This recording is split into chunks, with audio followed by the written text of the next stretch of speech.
and welcome to the Scary Goals Club. I am your host, Hazel Robertson, and I believe that to make the impact that you know you are called to make in the world, it requires setting bigger, scarier goals and then becoming the person who creates them.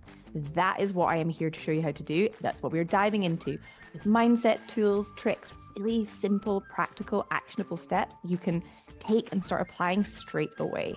Because whatever you believe, we have this one life that we definitely know about. Start making the impact you know you want to make in the world. Fear is not a reason to stop. We keep going. We work through the fear. That is what we do in the Scary Goals Club. So come on in, come join, hit subscribe, and let's get started. Hi, and welcome to the Scary Goals Club podcast. I'm your host, Hazel Robertson.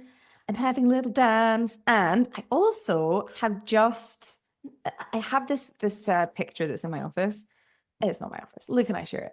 And it's basically a print. It's like a quote from Albert Einstein. If you're watching a video, you'll see it. And it says, creativity is intelligence having fun. And it is just such a reminder for me because it's like, I know that all my best ideas come. Everything just feels easier when I'm actually having fun, when I'm actually enjoying myself. And so it's just there to remind me to be like, don't take things so seriously. Work doesn't have to be hard and heavy. Life, just have fun, enjoy it. And that's when everything just feels like it's flowing. So I just want to offer, even just for this podcast, I had a look at that again, had a little dance around, got some tunes on, was just like, yes, feeling so good. And how can you bring a little bit of fun into whatever moment is right now, whether it's your working day, whether you're doing something else, just like, what is it that lights you up? What is so fun? It can be something complete, like putting on music. And how can you bring in more fun and watch how that energy is going to carry into different parts of your day? So I just want to offer that. Channeling fun and creativity is just intelligence having fun.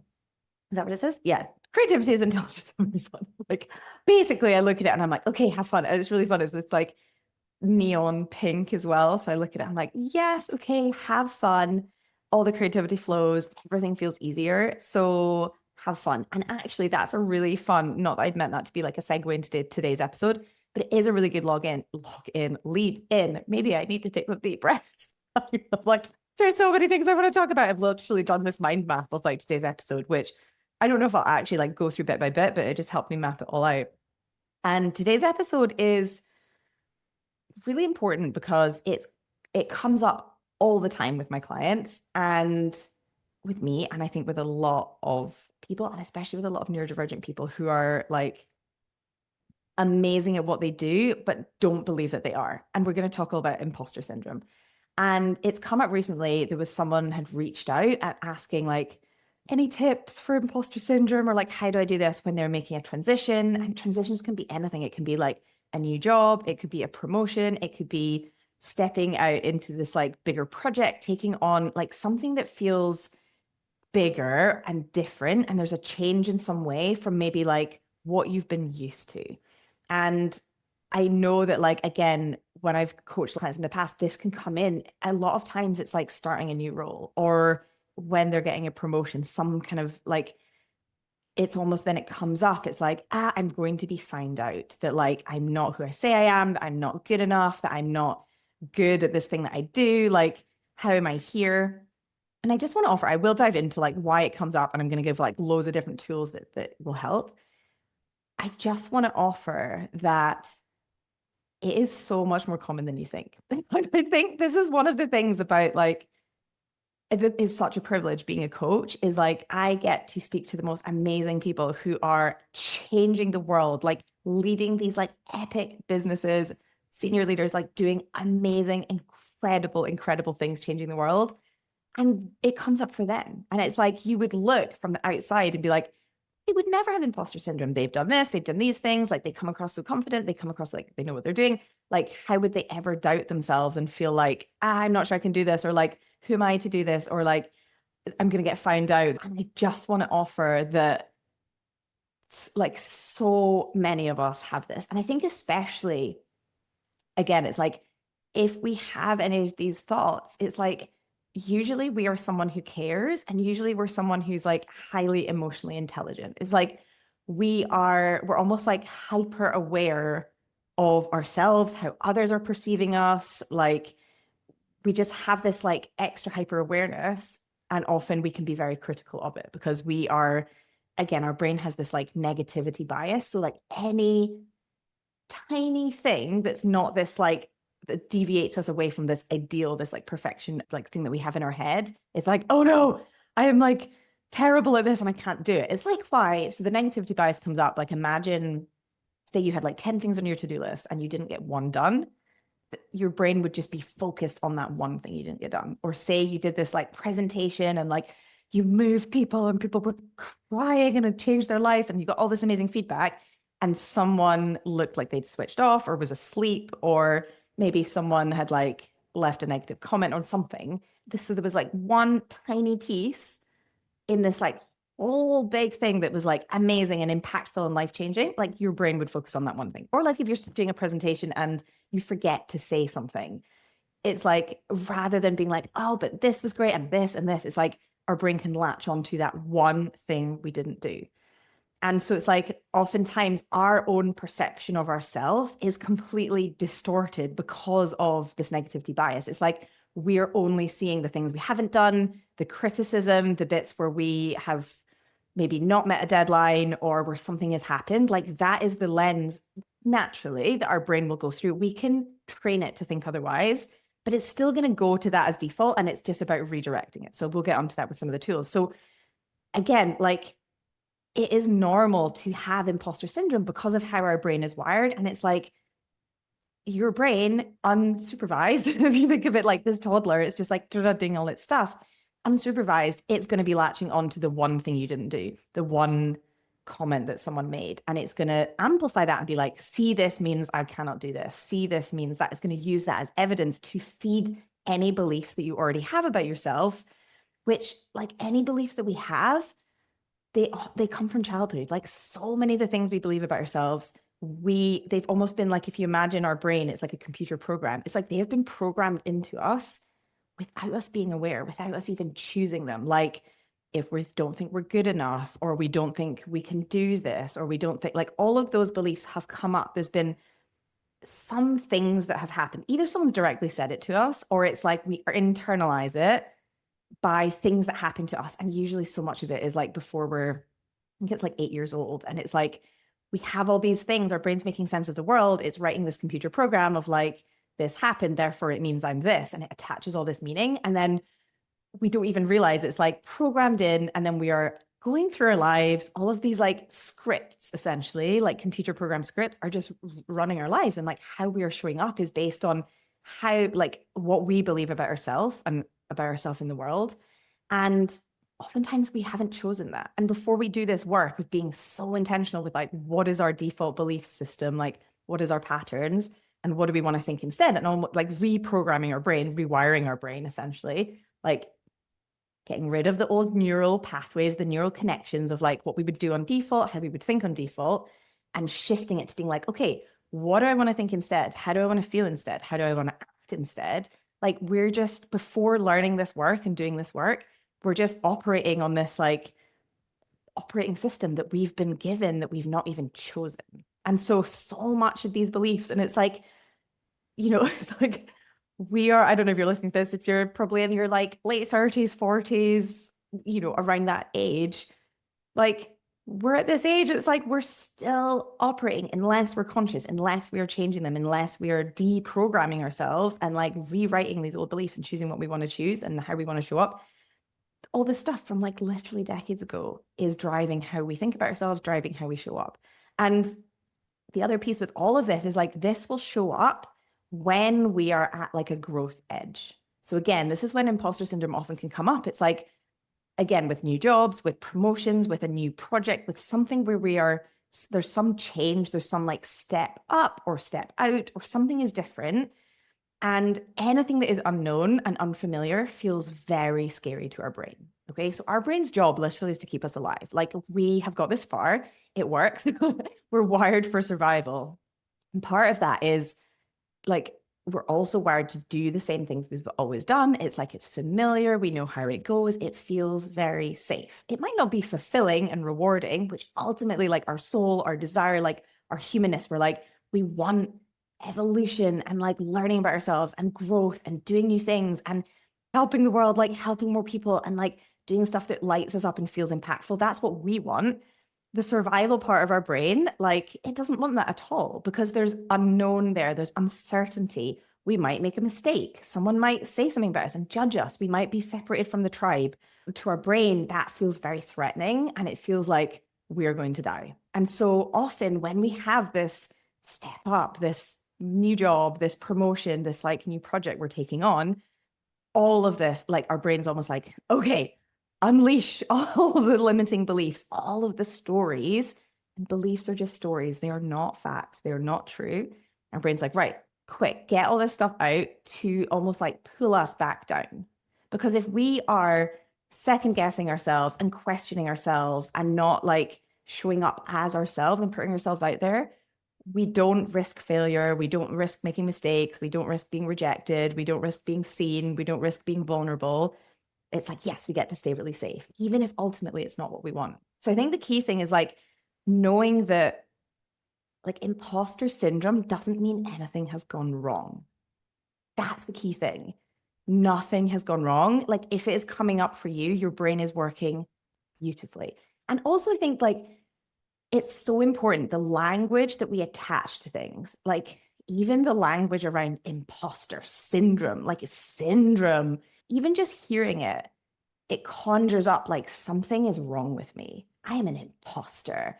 It's a syndrome. It's like something has gone wrong. Like when I hear the words imposter syndrome, I'm like, oh, it makes me feel really heavy. And so even just taking that and being, if the language works for you and it doesn't feel heavy, great. But I'm always like such a big fan of like, does it feel heavy or light and easy? And if it feels heavy, just tell it a different way. So I think of imposter syndrome, it's almost like a scared brain, which is just because I'm doing something new. So it's like, and it's just a collection of beliefs that aren't helpful, they're not true, and they're not mine. So it's like, rather than like this imposter syndrome, it's like, okay, it's coming up. It's so normal. I'm doing something new.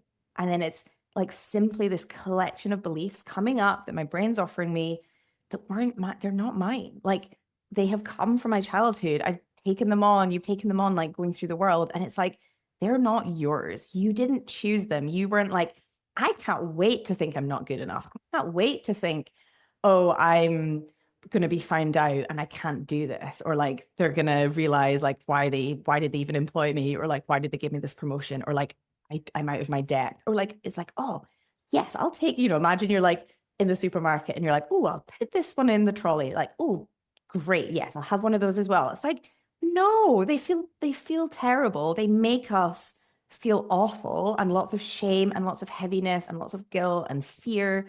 They make us get in our own heads. We are questioning ourselves. They're bringing up like when we're in a survival state, because again, when we're thinking those thoughts and feeling that way, it feels like life or death to our brain because our brain is scared of change. And it's like, whoa, whoa, whoa, we don't want this.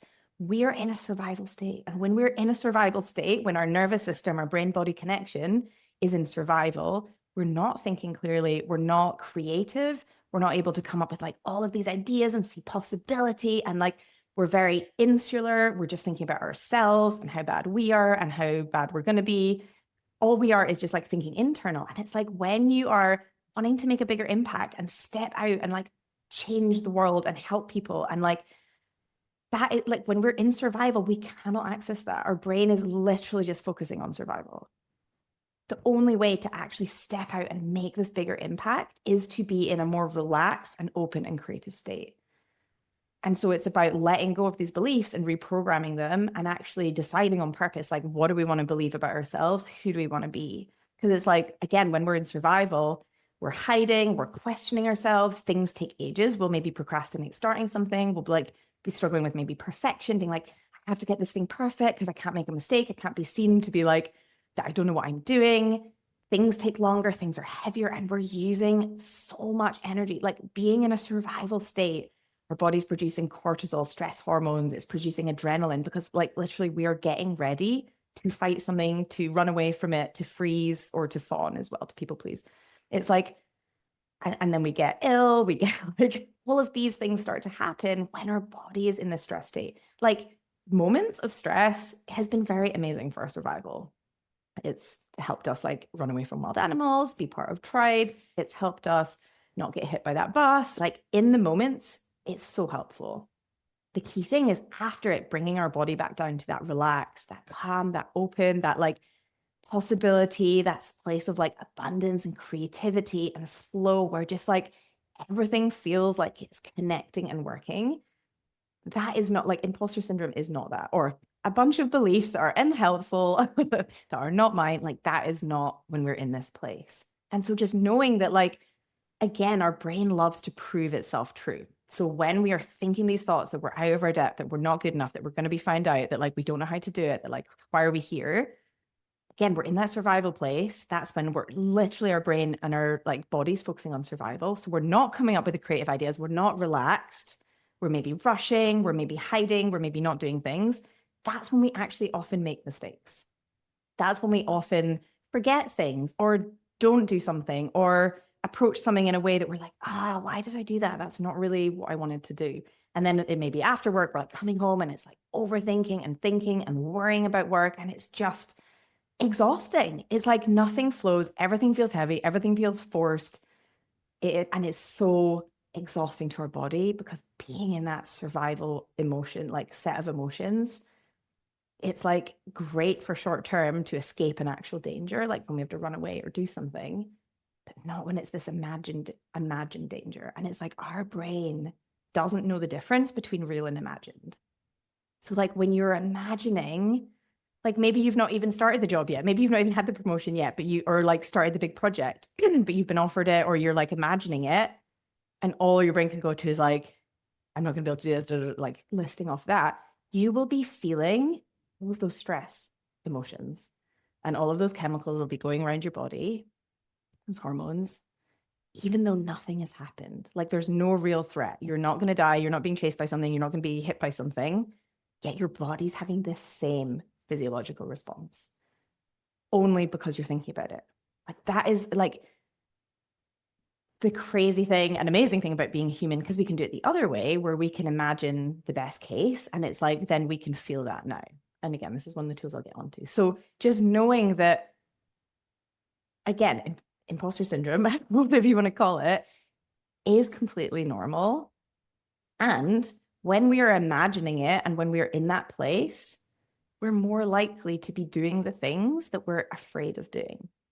We're more likely to make mistakes. We're more likely to not show up as ourselves. We're more likely to not ask for clarification on something and then be like, oh, I actually don't know how to do it. I want to task this thing, but I don't want to look like I don't know what I'm talking about. And like the more we're in that place, the more we actually end up acting out the thing that we don't want. And then again, because we have this negativity bias, it's going to be focused on like any mistake, any tiny bit that someone's like, oh, can you change that thing? It's like, oh, see, I don't know what I'm doing. Like, and everything had to be perfect. So just the awareness is like literally everything. And also being so kind to yourself. Like if you're in this place, it can feel very scary. It can feel very stressful. And I just want to offer that it is totally normal. And like you can 100% shift out of it as well. So I think the other key angle with all of this is through the neurodivergent lens. So you have ADHD or neurodivergent, is we are more likely to have been criticized for our behavior or like something corrected, got in trouble for like chatting, for zoning out, for playing with our hair, for looking out the window, for seeming like we're not engaged, for wanting to get up and move around, like all of this stuff, like throughout school and like at home and like out in the community, whatever we're doing, like we have had our behavior corrected and more negative comments from people around us than neurotypical people. And actually there's a stat, I want to get this. So Dr. Ned Hallowell, who wrote ADHD 2.0, is, let me just see. So ADHD individuals may experience 20,000 more negative messages than positive messages by the age of 10.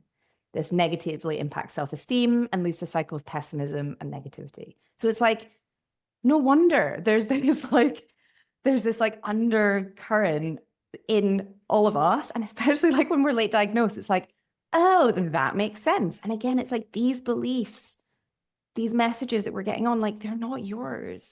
Like society has given them and you've internalized them as a kid. People have said things to you and you've internalized them as a kid. Like it's just the way our brains work. And it's like we take that on and we believe these things about ourselves. And it's like they're not true and they're not yours. They're not your beliefs. They're not true and they're not your beliefs.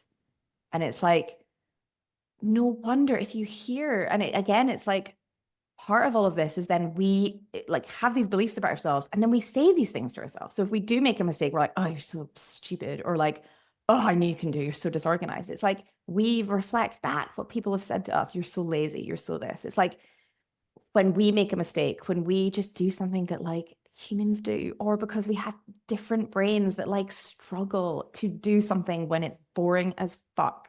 Sorry, I'm gonna swear here.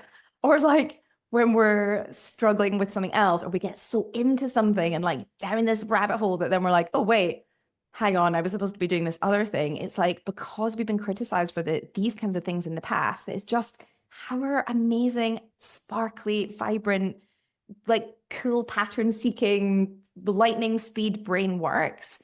When we are like criticized for it just working as it works, we then start to say those things to ourselves. So rather than like making a mistake, imagine if like I do this with my son. It's like he makes a mistake, he spills something. It's like just being so kind to him. It's like, it's okay. It's okay to make a mistake. We all make mistakes. It's all good. It's okay to spill something. That's all right. It's like, imagine we could say those things to ourselves. I do now, like, but it's been a lot of work that of like, and again, you can change this. Like, if this is not your internal narrative at the moment, like, first of all, it's just having so much love and compassion for why, because other people have said things and society has reinforced these beliefs, like again and again and again. And it's like we start to say that to ourselves. So it's like, oh, I knew you couldn't do this, or like, oh, it's so stupid for like even trying, or like, oh, that mistake, like, oh, you're going to be found out. And so it's like this becomes our internal narrative. And again, it's like, it's not yours. Like you might say it, it might have come up, but it's not yours. You weren't born with it. You didn't come into this world with it. It's not who you really are. It's not yours. And it's just when you can realize that and almost like drop back and see these thoughts, these beliefs, the stories, the things you say to yourself, they've been said to you by someone else. And you've heard it and you've internalized it. And now you say it to yourself. Or you've heard someone else say it to themselves and then you've internalized it. It's not yours. They're not yours. You can give them back. You can let them go.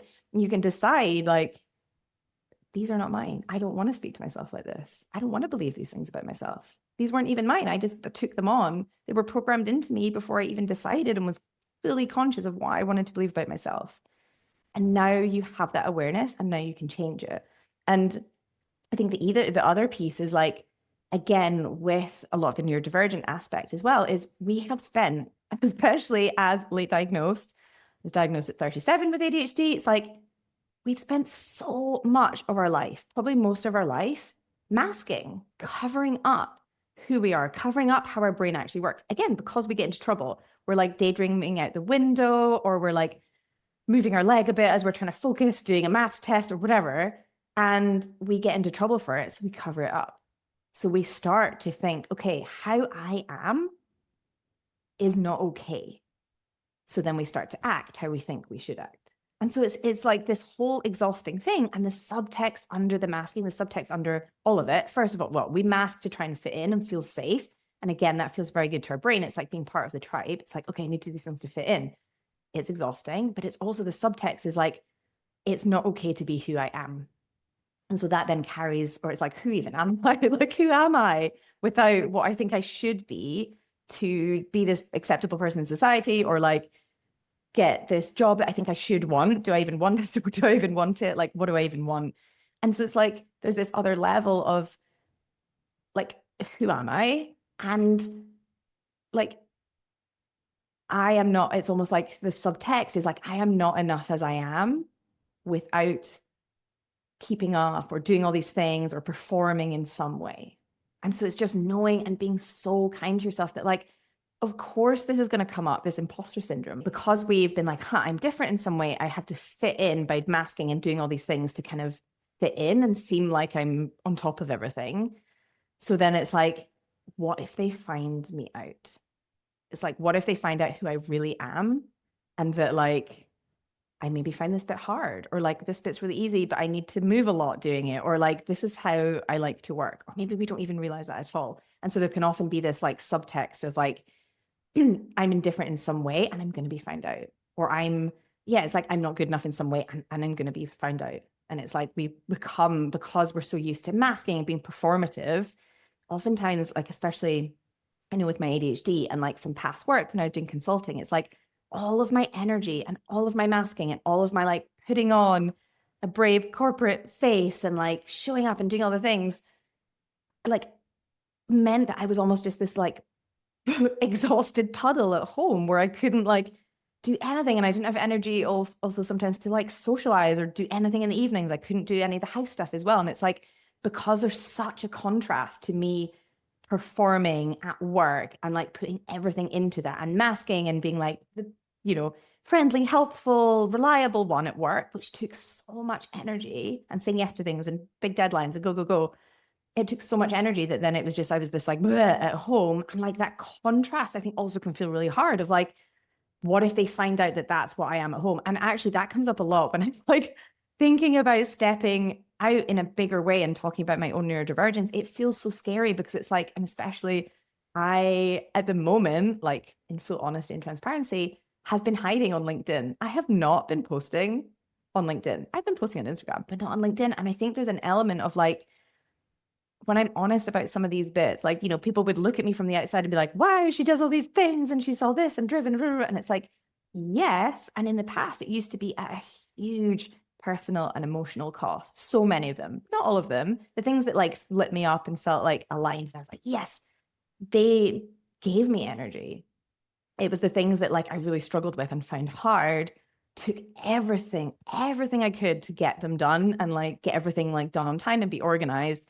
That like, so it felt like other bits of my life just like completely fell apart. And it was like, no one would know that that's what I was like. And so I think it almost feels scary of like, on LinkedIn, it's like people I've worked with and people that have seen me and been like, yeah, she's reliable. Yeah, she's great at this. And then it's like that whole other side to me. And I guess it's like why we mask is it's like, it's that putting on a brave face, people pleasing.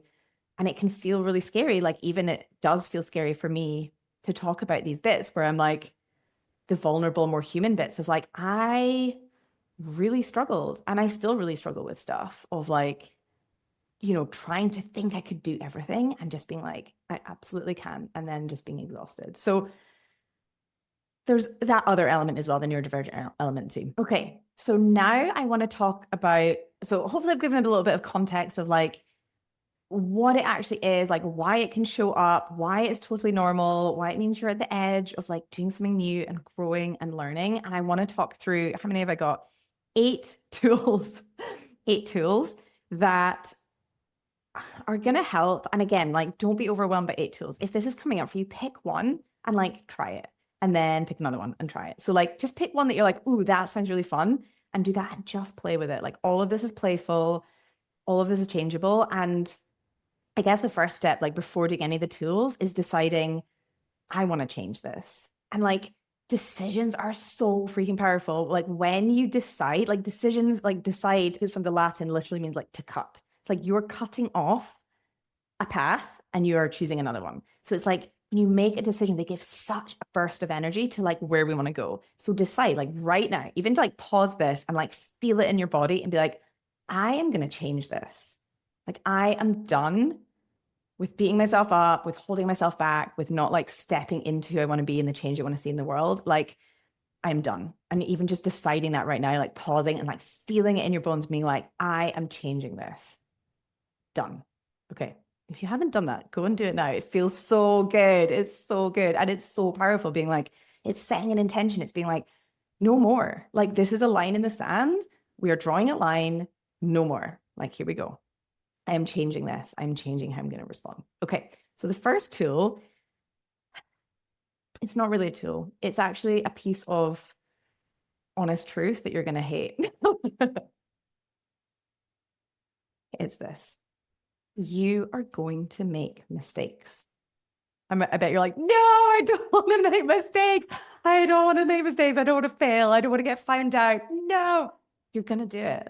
Okay. And I think like the more that we resist being like, I can't make a mistake, it means I'm not good enough. It means like the reason that we are so scared of failing, of mistakes, isn't because of the thing. It's because of what we're going to make it mean about us. Okay, I'll say that again. we are not scared of mistakes or failing. What we are scared of is the story our brain is attaching based on the past. Remember, these stories are not yours. The story that your brain is attaching to the mistake, to the failure, and what you're like, then for making it mean about you and how you're not good, you're not this, you're out of your depth, like blah, blah, blah, and how that feels. That is what you're so scared of. And when you know this, you realize, wait, I get to decide I can make mistakes and failure mean whatever I want to make. Like you can decide that. So like I used to be so scared of making mistakes. I used to be so scared of failure. I was actually, I was chatting to a friend this morning about this. I remember one of my first lives, like when I started being a coach, I was on this Instagram live and I said at the end, it was like, drop me a message drop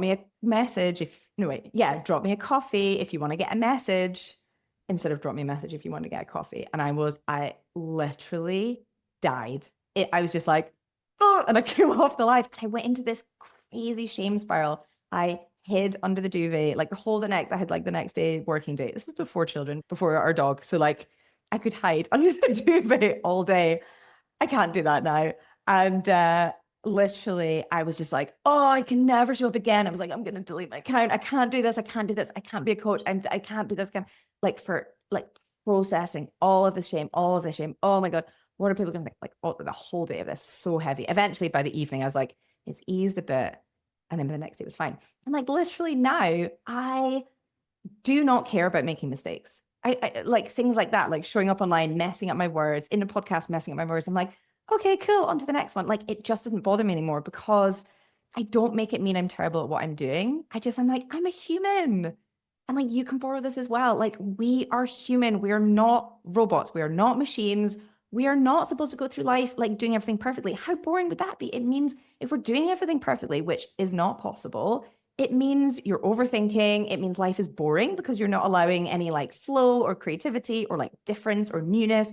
It means you're not learning or growing. I think of like my son when he was like learning to walk. He was like figuring it out or learning to crawl. Like he was trying so hard, not quite getting it for months. And then he did it. Imagine if he was just like, oh, I made that mistake. Like, okay, I'm just never gonna crawl or never gonna walk. No, like kids don't think that. They don't have that meaning that we now attach. Again, this is not your meaning. This is from stories that have been fed to you, things people have said, things you've internalized. These are not your beliefs and your stories. You can let them go, like about what failure means and also like, or mistakes mean. Also at school, it's like, do these things to get an A. Don't make mistakes. Mistakes are like circled in red ink or like an X beside it, or like you get an F. Like all of these things, we see this again and again and again and again and again, and we internalize making a mistake is bad. It means I don't know what I'm doing. Whereas if you can just think like, if you're 100% going to make a mistake, 100%. The key thing is, how do you want to speak to yourself when you make a mistake? Not if. There's no like if you make a mistake. It's when you make a mistake, because you're going to make a mistake. And like, if that feels really unsettling and uncomfortable, just be present, give yourself a hug, and like tell yourself like, I'm going to take care of you, because it's this little kid inside you that's really scared. They're scared of like what like someone's going to say to you, what you're going to say to yourself. Actually, it's what you're going to say to yourself that they're scared of. And imagine if you were just like, we're going to make mistakes. It's okay because I'm going to take care of you. And imagine like if you were stepping into that new project, that new role, that new promotion, whatever it is, not afraid of making mistakes. If you were like, of course I'm going to make mistakes. It's all good. We're human. And you celebrate that. Like imagine as a leader leading that with your team and being like, it's all good. We're going to make mistakes as we figure out this thing, because we have a hypothesis. We're going to test something out, see what's working, see what's not. We're going to make mistakes, and it's actually all good. And when you can be so kind and loving to yourself, and when you decide, how do you want to think about mistakes and failure? Because you are going to make them. How are you going to talk to yourself when you do make a mistake? How would you talk to a kid, yourself as a kid? How would you talk to a colleague or a teammate or like your best friend or like someone that you really care about if they mess something up? Like you're never going to make a mistake on purpose and be like, I know I'm going to really mess this thing up and cause a bit of time delay and cause whatever the thing is. It's like the impact of it. You're not going to be like doing that intentionally. Of course you're not. So it's just like, I'm a human. Of course I'm going to make mistakes, and it's all good. And the crazy thing is like when we are in more of like a relaxed, open, creative state because we've done the work to like calm and regulate our nervous system and we're not feeling triggered, we're not feeling in this like fight or flight like response, stress response, we actually make less mistakes because we're just like more open, we can catch things are more relaxed. It's when we're in stress, like rush panic, that's when we like miss things, we don't see things, we do make mistakes. So it's like by like the very thing we're trying to avoid, we actually do more of when we're worrying about the thing we're trying to avoid. So it's like the more you're worried about making mistakes, the more likely you are to make mistakes because you're stressed, because you're in a panic mode. It's like when you're just like, of course I'm going to make mistakes and it's all good because I'm going to be so kind to myself. Then it's like, just even say that to yourself, feel it's like, okay, it's all good. I'm human. Like humans make mistakes. It's all good. The other thing with mistakes is thinking like that, thinking of mistakes as, or like fails or whatever you want, like that is where you learn. Every time you don't quite get the result or you haven't quite done something or whatever the mistake is, that's an opportunity to learn. If everything was like perfect all the time, you're not going to learn anything. If everything's perfect and everything's working like like you're probably not growing. You're probably not pushing yourself. You're probably not stretching. And then it's like life gets stagnant and boring. And that's not what you want. You have an interest-led brain. You want things to be exciting and interesting and like learning and growing and learning about yourself. And like that's all a mistake or failure is just like, okay, what can we learn from it? Like on to the next thing. And I look back and even though it feels like, oh, at the time, every single time I've either made a mistake or like failed or something hasn't gone how I wanted it to go, there's always been something better that's come through it. I'm like, oh, like every single time. It's like, so glad that thing happened because now I either have all this wisdom and all this like learning that I have, or I'm like, this actually worked out way better than if the original thing had worked out in the first place, if that makes sense. So just knowing that. Okay. Number two, which is kind of I talked about already, which is linked to that, is like taking care of yourself. So like you are going to make mistakes is number one. And number two is like, how are you going to take care of yourself when you do? And how are you going to take care of yourself before you do? And that is about telling yourself it's going to be okay to make mistakes. Like it's okay to make mistakes. 100%, you're human. It's okay to make mistakes. And the more that you tell yourself that, the more you'll relax your brain and actually the less mistakes you will make. And if you make them, it's all good and you learn from them and you move on. Okay. Number three is knowing that like if you're like your scared brain is offering you all these beliefs that are not yours and it's coming up and the fear's coming up, if you can look at it as a friend and be like, oh, hey, this means I'm learning. This means I'm growing. This means I'm not just doing what I have always done and what I know, and like actually I'm stepping into something new. Like the fear coming up is a sign that you are into the unknown. Here's the amazing thing about the unknown. Like oftentimes, and this used to be me, it can feel very scary and it's like, oh, the unknown, but I need to control everything. I need to know exactly how everything's going to work out so then I can relax. But that is so boring because if we know how everything's going to work out, it's because we are using our past logic of whatever's happened in the past to figure out what's going to work out.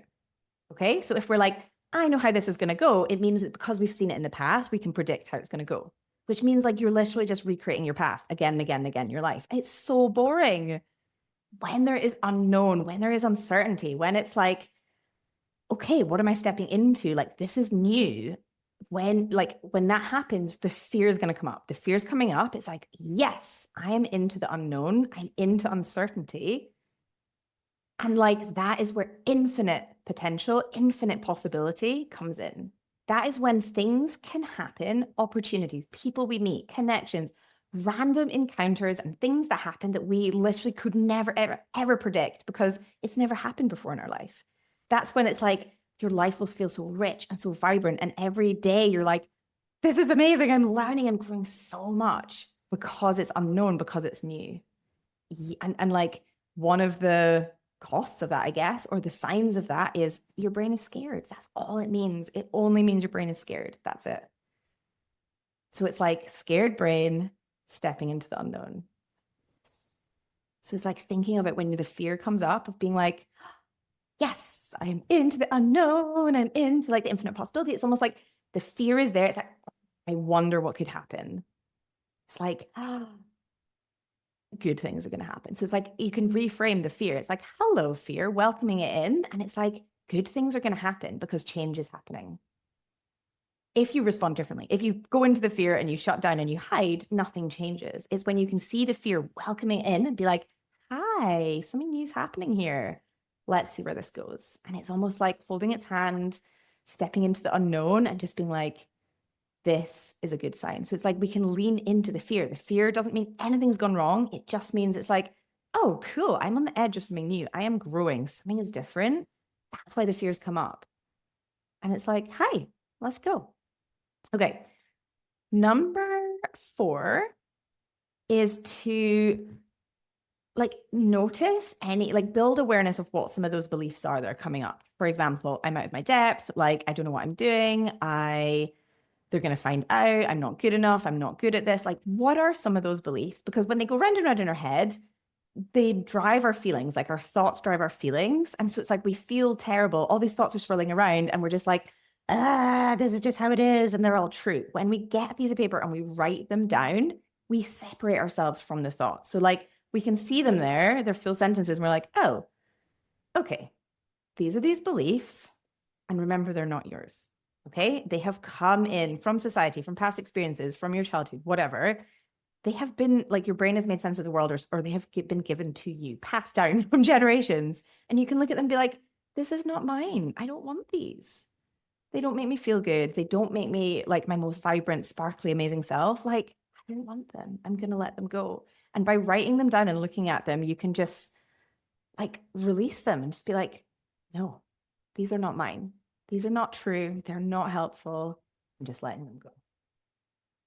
Okay, number 5 is to like when your brain's going to go to like the worst case of like, you're going to be found out, you can make this mistake and it's going to be this terrible thing. Our brains love to go, like they'll run away with this story of like, again, especially like as neurodivergent folks, like we're super creative, often very visual, often can like imagine futures and possibilities and systems change and world changing stuff in our brain. And then we can also imagine the worst case and like paint this very, very vivid picture of terrible, terrible situations happening because we've made a mistake or because someone's found something out or whatever it is. So knowing that your brain might go there, and instead, when you practice visualizing, so just carve out like 10 minutes every single morning, close your eyes, get into like, take some deep breaths and imagine the best case of your day, the best case of the project you're working on, the best case of the new role, the best case of like whatever. Just the more that you can feed your brain with the images of like the outcome that you want, you're mentally rehearsing it and your emotional state is changing. So you are becoming a different person. And so you move your, like the way that your brain works is we have this like reticular activating system. When we think about what it is that we want and we imagine it, it starts to come up with like ideas and it filters for that thing. So for example, say you're like looking for a new sofa or something and you're like, I want this color and kind of like this. Suddenly you will see sofas literally everywhere. You'll be like, oh, wait, I didn't realize there were so many sofas, but you're just tuned in. I remember we were doing this like years ago with sofas and I was seeing sofa because it was like looking at different shapes of them, seeing sofas in cars. I was like, that bumper looks like the blah, blah, blah sofa that we were looking at. It's like, could see the like the curvature of it. It was like, that car looks like a sofa. It was like literally see like that rock looks like a sofa. That bush is a sofa. Could just see them everywhere. But and again, that's the reticular activating system at work, which is filtering out. It's like we put in where we want to go, like the GPS, and it filters out to be like, okay, this is the direction to go. So when you're thinking about the worst case, like you're more likely to go and create that. When you practice plugging into the GPS, the visualization of like, this is where I want to go. This is the impact I'm making my role. This is me stepping up. This is how I'm being. This is how it's going. This is the feedback I'm getting. This is how I'm interacting. Blah, blah, blah.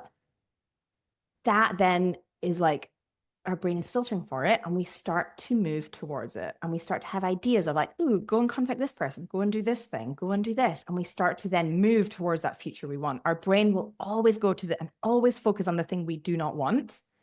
It's its job. It's wired to focus on the one thing we don't want, the problem, how it's going to be terrible, the worst case. Like it's natural for it to do that. What we want to do is train it to focus on the best case, to focus on how everything's going to work better than we can ever have imagined, how everything's going amazingly and things are going so well. And like, this is how we're being. It's just like, it just feels so much better. And we're more likely to go and create it. So it's fine. Visualize the best case. Number 6 is make a list of everything that you're amazing at. And again, this is feeding your brain's going to be like, I can't do this, I can't do that. What if I make a mistake on this? It's going to go to the stuff you cannot do. Normal brain behavior.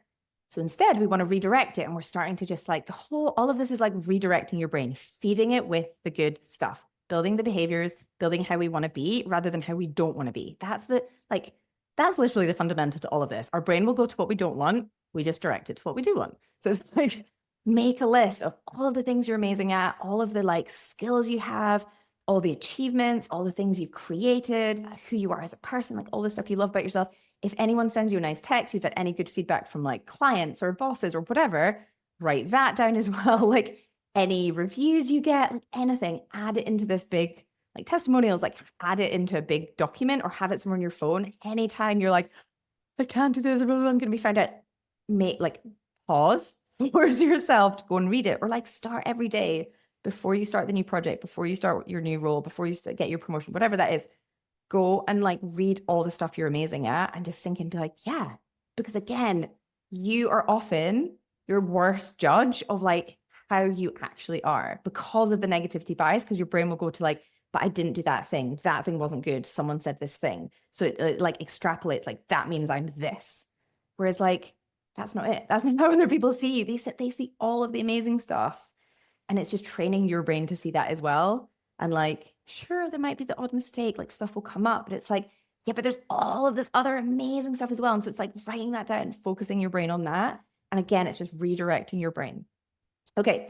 The other piece is like, you can also do with this is like, you can also do your wins as well. So like having everything that you've done in the past, but also as you go and you start your new role, it's like, what am I doing that's amazing today? It's like, instead of your to-do list, you can do your like achieved list, or like, what did I do amazingly at today? Just like write down 3 a day. And again, it'll be like, yeah, I am doing amazing. Because again, your brain, say you're like starting a new role and you like forgot something or didn't email someone, it'll be like, oh, I can't do this. And it's like, no, I did this thing. I suggested this amazing idea that like saved all this time and everyone loved. And I did this other thing. And like, I showed up in this way and I was really friendly and whatever the things are. It's like, focus your brain, writing down the wins, focus your brain on all of the amazing stuff that you're also doing when you're in the new role, in the new project, like had the promotion, whatever that is. Okay.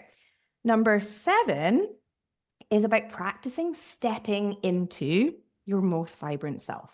Okay. Now, this is going to require regulating your nervous system so you're not in fight or flight. It's noticing when the thoughts come up. It's like bringing yourself down, bringing yourself back to calm, doing the things that nourish you and energize you and light you up, and practice becoming that part. Like, who is that most vibrant, like your most vibrant self? And this is something I do with clients that's super fun. It's like we create a character. So it's like, who is them, but like really amped up and like really like their most vibrant, flowy, like magical self, where they just feel like they're changing the world and everything's happening. And it's just like, this is who I actually am. This is me without the fear, without the worry, without the like heaviness and all those heavy survival emotions. It's like, this is me connected to everything. And it just feels like life is flowing and it's so effortless. And I'm just like lit up. Like, who is that version of them? And then we get super clear on like, what do they do? How do they dress? Like, what music do they listen to? And like create that character, get a name for the character. And then it's like they practice stepping into it. And maybe they practice stepping into it in like somewhere that feels safe, or maybe they don't like know that many people. And then gradually they like step into it, like in meetings. And so it's like, you can also, it's like creating that character of like, or if future self resonates with you as well, it's like, who is that future self, that version of you who's like totally doing amazing at this project, or like changing the world, or this new role? Like, who is that version? Your most vibrant, like powerful, magnetic self. And then like stepping into that now. So that's number 7.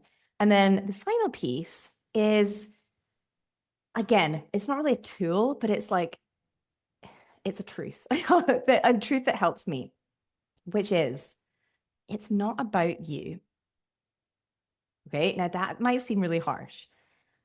What I mean is, whenever we are in a survival place, whenever we're like, I can't do this, I'm not good at blah, blah, like all of that, like heaviness, survival, we are very internal focused.